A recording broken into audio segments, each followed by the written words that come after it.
welcome to Virginia Focus. I'm Rebecca Hughes of the Virginia News Network.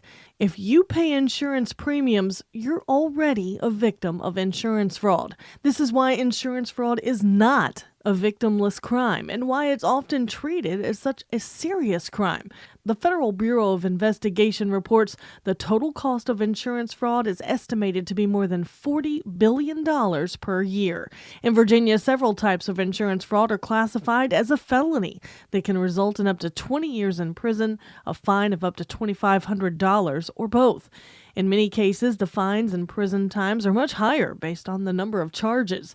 The FBI says because of the number of people committing insurance fraud, the result is it costs the average U.S. family hundreds, if not thousands of dollars per year in the form of increased premiums.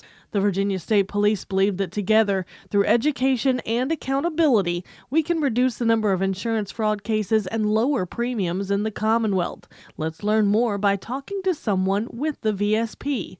Welcome to the show, and could you please tell the audience your name? Sure. I'm First Sergeant Peter Lazear. All right, so let's jump right into it.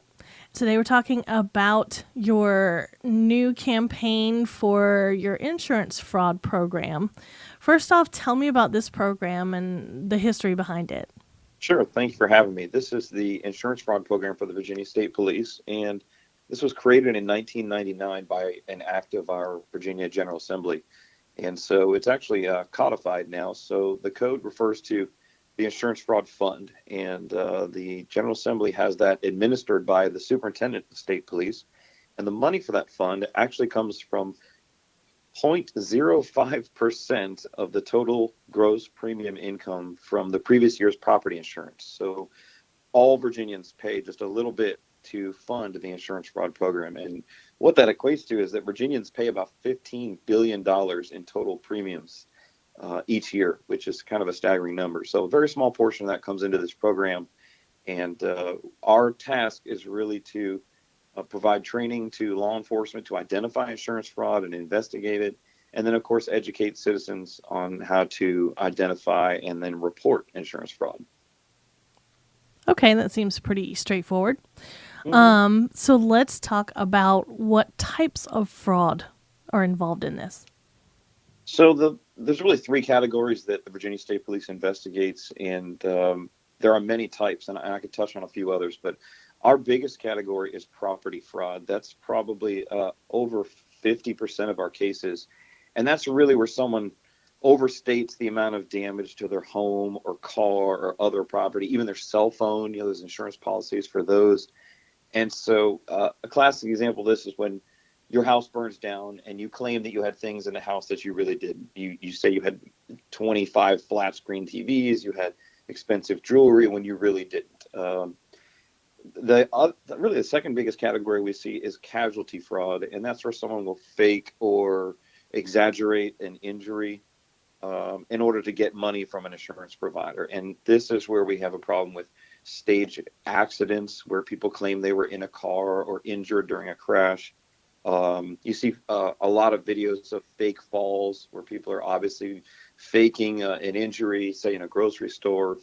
So casualty fraud is kind of our second biggest. And then the third type that we typically investigate is workers' compensation fraud. And so you're claiming an injury at work that either didn't happen at all or it occurred in a different place, not in the workplace. And this is where we see people, they claim they have, for instance, a shoulder injury, but then they're out there tossing their kids around on a trampoline.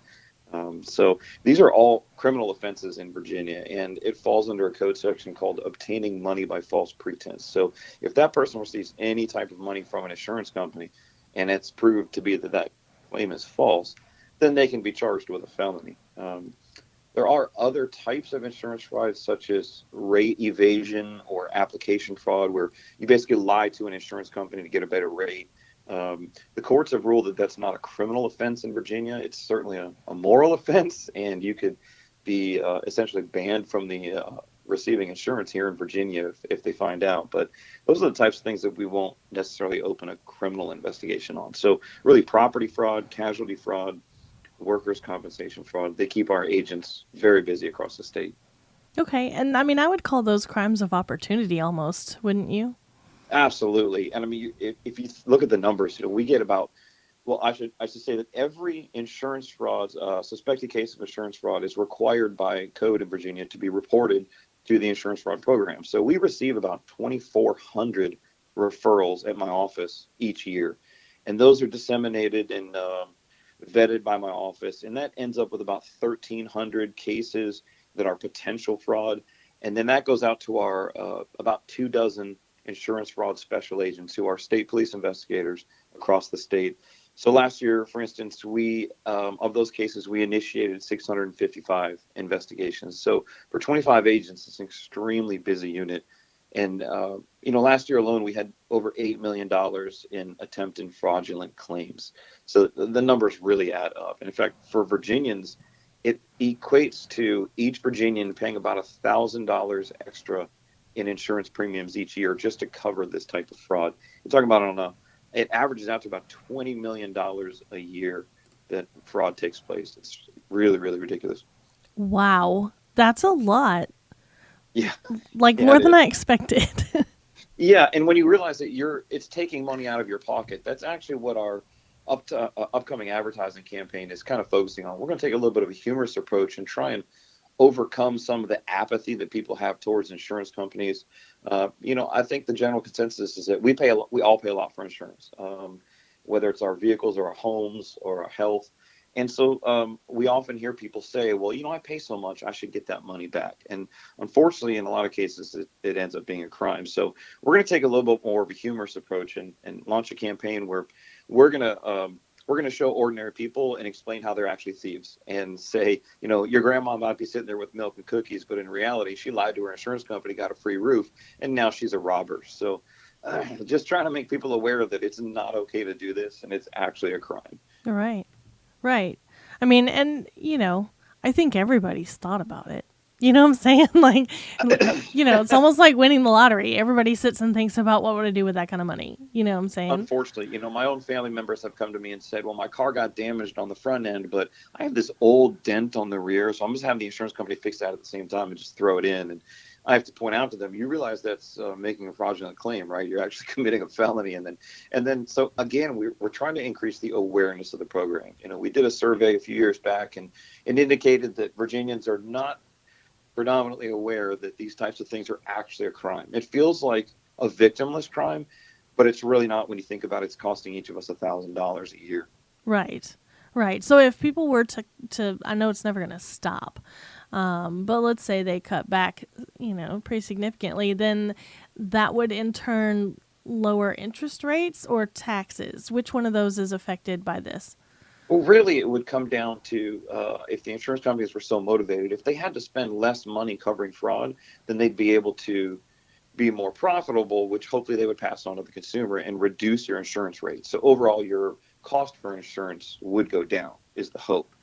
Now, one way we can combat that is that we offer a cash reward up to $25,000 for information that leads to an arrest on people that are committing insurance fraud. So if you know someone that is committing insurance fraud, you can go to our website, it's stampoutfraud.com, or call 1-877-62-FRAUD and report that. So we will assess that or run it through a committee, and we will actually pay cash for that information. So it's a valuable tool that our program offers. And when we receive that information, it helps eliminate some of this fraud in Virginia.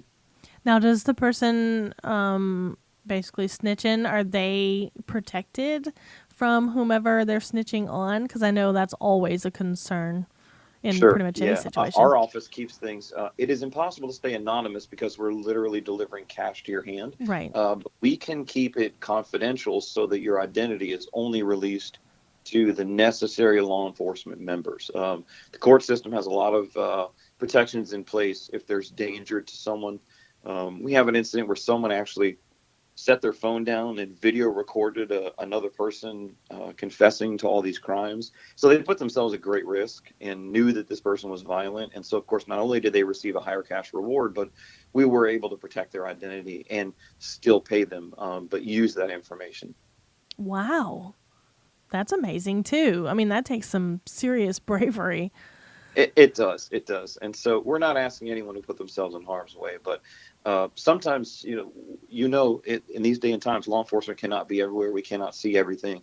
And so it takes the assistance of the public, especially in larger events. If you have a massive fire, or if you know that there's a ring of people that are going around conducting staged accidents, causing accidents, claiming injuries, those are great cases that we would love to know about and hear about. And so one of the things that we do is we get because we get this dedicated funding stream, we can do some unique things. So we have public displays that we conduct all across Virginia for car shows, community events. We are willing to come to your neighborhood watch meetings, Rotary Club meetings, and just talk about insurance fraud. So we bring free promotional items and marked vehicles, and an agent will come and speak about it. But we also sponsor a lot of good training. So in Virginia, there is a Virginia chapter of the International Association of Special Investigation Units. And these are really a combination of insurance and law enforcement partners. So we sponsor their training conference each year with funding so that we can bring people to this conference and they don't have to pay out of pocket.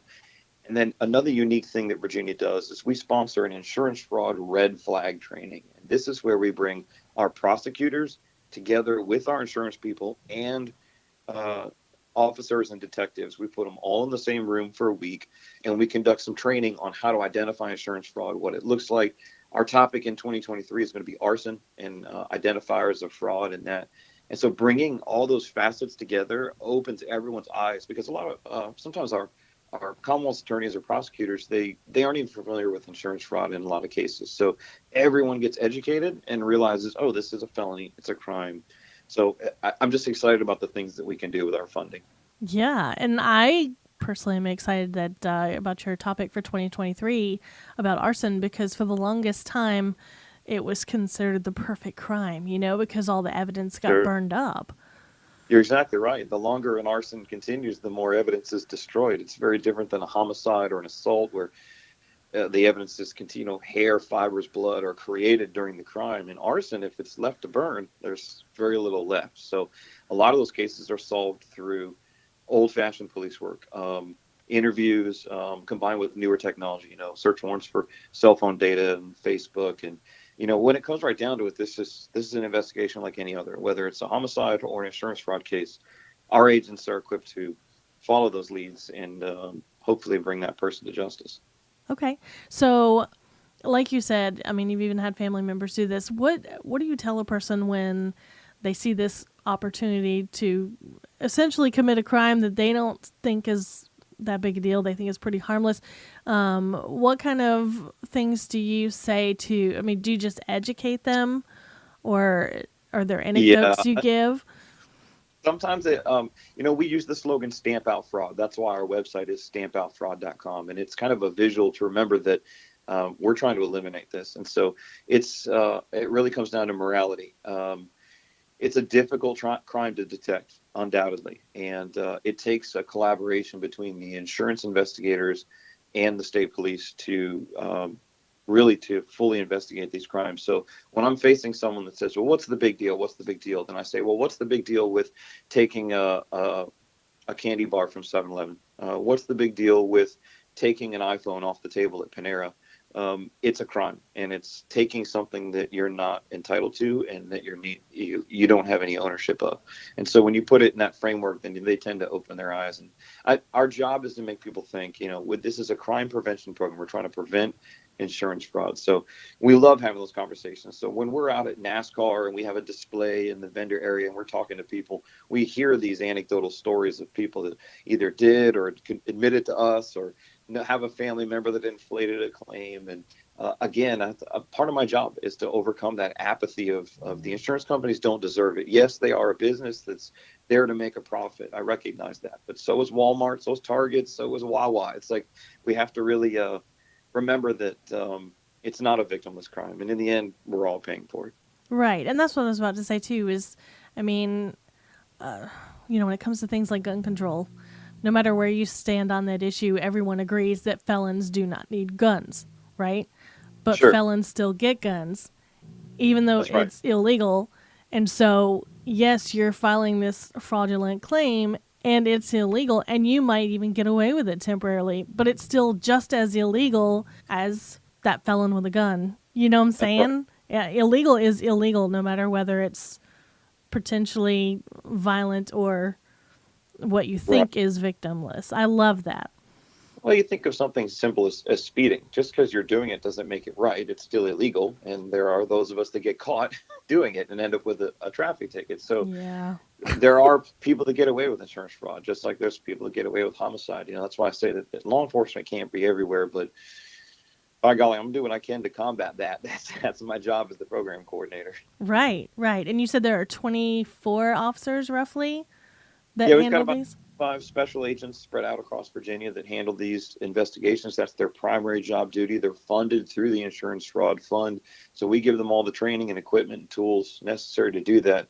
But again, with almost 700 cases initiated last year, it's a lot of work. It's these agents work very hard, and when they're receiving multiple cases per day, then they have to prioritize. And it's sometimes like fishing. They want to go out and catch the big fish. So if there's a loss of $100,000, they might put a little more effort into that than one that was $1,000. But still, these criminal cases do get investigated, and so I think sometimes that involves a little bit of time. So say someone that commits insurance fraud might actually get paid by their insurance company, go buy themselves a new boat, live that lifestyle with that money, and then 6 months later they've got a state police agent knocking at their door asking questions. So I guess my note to the public is don't think you've gotten away with it, because we're coming. Right, exactly. It might not be now, but it doesn't mean it's not happening. Yep. Yeah, that's true. Um, do you find that there's more? I know you told me there were 3 types of fraud that you guys handle. Is there one that's more prevalent than the other two? Yeah, our property fraud makes up over half of our cases, and that's where you really have people that are overstating the amount of damage to their home, to their vehicle, or their property. And I think one of the growing ones we see is cell phone insurance, because our phones have gotten so expensive, and there's a desire to always get a new one. So people will take out an insurance policy, and then they'll take out another one and another one, and they'll get 6, 7, 8 insurance policies from different carriers on their cell phones, and then claim that the phone was damaged, and then collect the money, but then immediately go back to using the phone. But what they don't realize is that this is all traceable. And so law enforcement, insurance industry, they can see that you're still using that phone. So it's not as easy to get away with. So yes, we do deal a lot with claims from fire loss, claims from vehicle damage, and other personal property, storm damage. People will take advantage of that. Roofs are a popular one. You get a shingle that comes off in a windstorm and you want your whole roof replaced. And that's just not how the industry works. And we know that there are contractors out there that we have put in jail because they will go and solicit people door to door and say, hey, we look like there's wink, wink, some damage to your roof. Right. We can get your insurance and get your whole roof replaced. And, as an average citizen, you might think, wow, this is my lucky day. I've won the lottery. I'm going to get a free roof. But in reality, the contractor is pushing you into committing a felony. So last year we ran a campaign that specifically targeted things like you claim you have an 80-inch flat screen, but you really had an old tube TV. You claim that your roof was damaged in a storm when really it's just a shady contractor trying to take advantage of it. So part of that awareness side of our campaign last year. Okay, and did you see any results of that campaign that were you're able to share with us?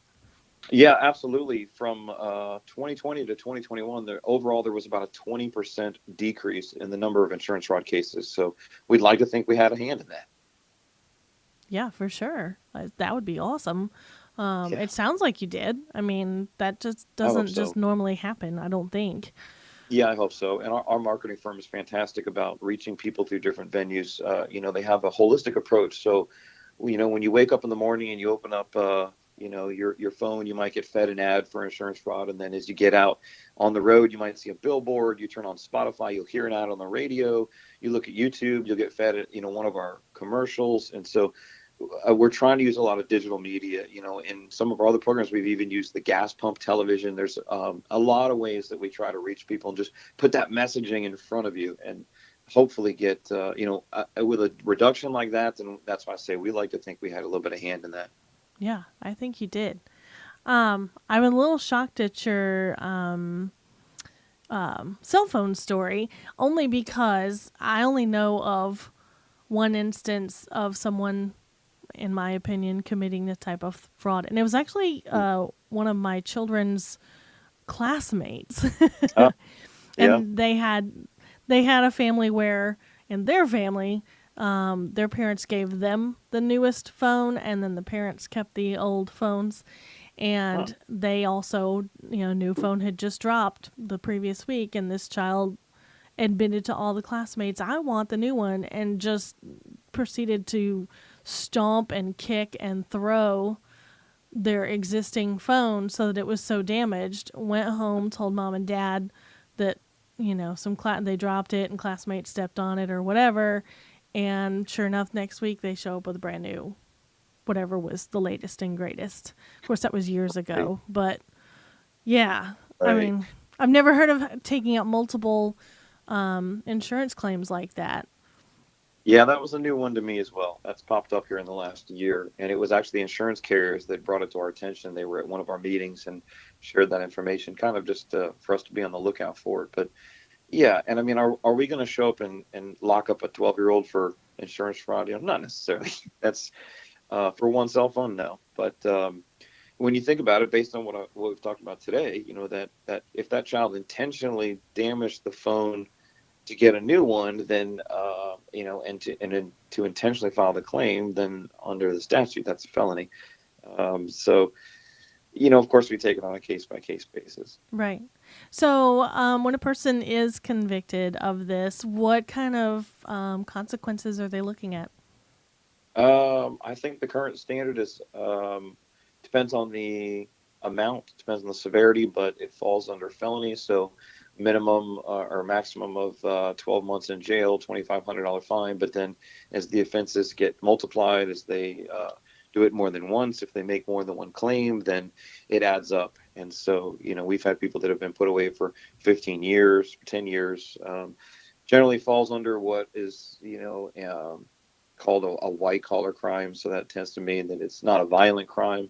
But still, there's going to also be restitution involved in that. So a lot of times they have to pay back the insurance company, and then the insurance company will drop them and no longer offer them insurance. And so when you think about your homeowner's insurance, your vehicle insurance, that company drops you, and you get essentially kind of a digital mark on your name. And so Mm-hmm. when you go to the next company to apply, they're going to see that, and they're going to know, these insurance companies are networked at a certain level to know what other policies you have or have not or have been denied. So Right. the consequences go way beyond just jail and money.